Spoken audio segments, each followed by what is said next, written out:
नमस्कार। चलिए आज धर्म ग्रंथों की एक बड़ी दिलचस्प कहानी को समझते हैं। ये कहानी हमें प्रार्थना, इच्छा और ईश्वर की समझ के बारे में बहुत कुछ सिखाती है। कभी सोचा है क्या होता है जब एक माँ की प्रार्थना उसकी छिपी हुई इच्छाओं से टकराती है? और यही सवाल असल में इस पूरी कहानी का दिल है। देखिए, एक तरफ तो है एकदम परफेक्ट प्रार्थना, जिसके शब्द, जिसकी भाषा बिल्कुल शुद्ध है, और दूसरी तरफ है एक अधूरी, बहुत ही इंसानी इच्छा। आइए देखते हैं कि इन दोनों के बीच का ये संघर्ष हमें कहाँ ले जाता है। तो कहानी शुरू होती है माता अदिति से।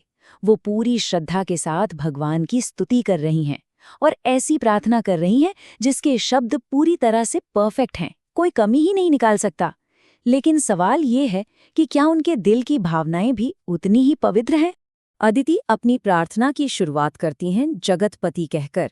इसका मतलब है संपूर्ण ब्रह्मांड के स्वामी। वो उन्हें सिर्फ इस दुनिया का नहीं बल्कि अनगिनत ब्रह्मांडों का शासक मानती हैं। सोचिए कितनी बड़ी श्रद्धा है ये। फिर वो उन्हें तीर्थपाद कहती हैं, यानी जिनके चरण ही सारी पवित्रता का सोर्स हैं।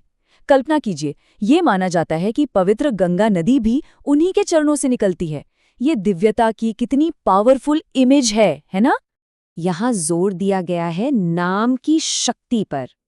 अदिति उन्हें श्रवण मंगल नाम कहती हैं, जिसका मतलब है कि सिर्फ उनका नाम सुन लेना ही शुभ होता है, सौभाग्य लेकर आता है।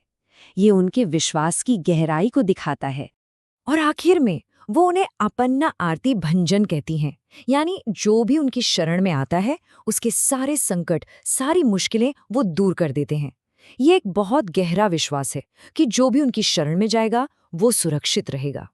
तो अदिति की प्रार्थना से हमें उस अनंत शक्ति की एक झलक तो मिल गई जिसकी वो पूजा कर रही हैं। तो चलिए अब समझते हैं कि ये दिव्य शक्ति इंसानी फितरत से कितनी अलग है। यहाँ पर दिव्य शांति और इंसानी तनाव के बीच का फर्क साफ नजर आता है। जरा सोचिए, हम लोग एक छोटा सा ऑफिस चलाने में कितना स्ट्रेस ले लेते हैं ना, और दूसरी तरफ ईश्वर हैं जो अनगिनत ब्रह्मांडों को चला रहे हैं, फिर भी पूरी तरह से शांत रहते हैं। और इसी अटूट शांति के लिए एक शब्द है स्वस्थ। इसका मतलब है कि वो बाहरी दुनिया में कुछ भी हो रहा हो उससे प्रभावित नहीं होते, हमेशा आत्मसंतुष्ट और एकदम शांत। और क्योंकि वो इतने शक्तिशाली और शांत हैं, इसीलिए ये माना जाता है कि भगवान कोई भी कैसी भी इच्छा पूरी कर सकते हैं, चाहे वो कितनी ही नामुमकिन क्यों न लगे। और वो क्या क्या दे सकते हैं?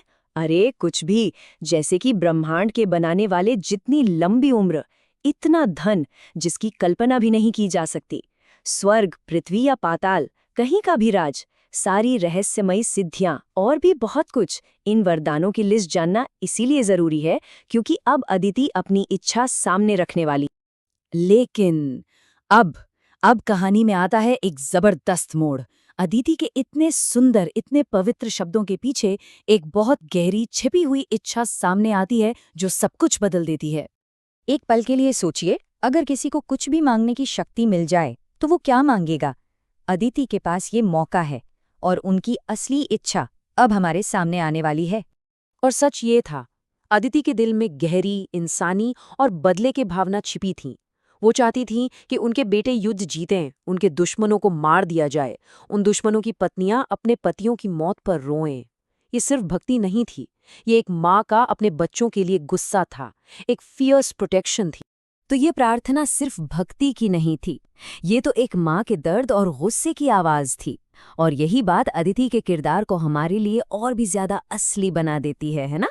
तो सवाल ये है कि भगवान ऐसी प्रार्थना का जवाब कैसे देते हैं जिसमें भक्ति भी है और बदला लेने की भावना भी? चलिए देखते हैं। भगवान का जवाब देखिए।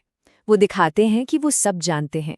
अदिति को एक शब्द भी बोलने की जरूरत नहीं है क्योंकि वो पहले से ही उनके दिल की हर बात, हर इच्छा को जानते हैं। और उनकी प्रतिक्रिया क्या होती है? कोई गुस्सा नहीं, कोई डांट नहीं, बल्कि पूरी समझदारी और हमदर्दी। वो अदिति के दर्द को समझते हैं, उसे जज नहीं करते। भगवान बड़े आराम से अदिति की वो सारी बातें दोहराते हैं जो उनके मन में थीं, उनकी सबसे गहरी और शायद सबसे डार्क इच्छाएं। ये दिखाता है कि वो बिना किसी निंदा के उनकी भावनाओं की गहराई को पूरी तरह से समझ रहे हैं। लेकिन फिर भगवान एक मुश्किल भी बताते हैं। वो कहते हैं कि तुम्हारी इच्छा अभी पूरी नहीं हो सकती, और इसकी एक वजह है।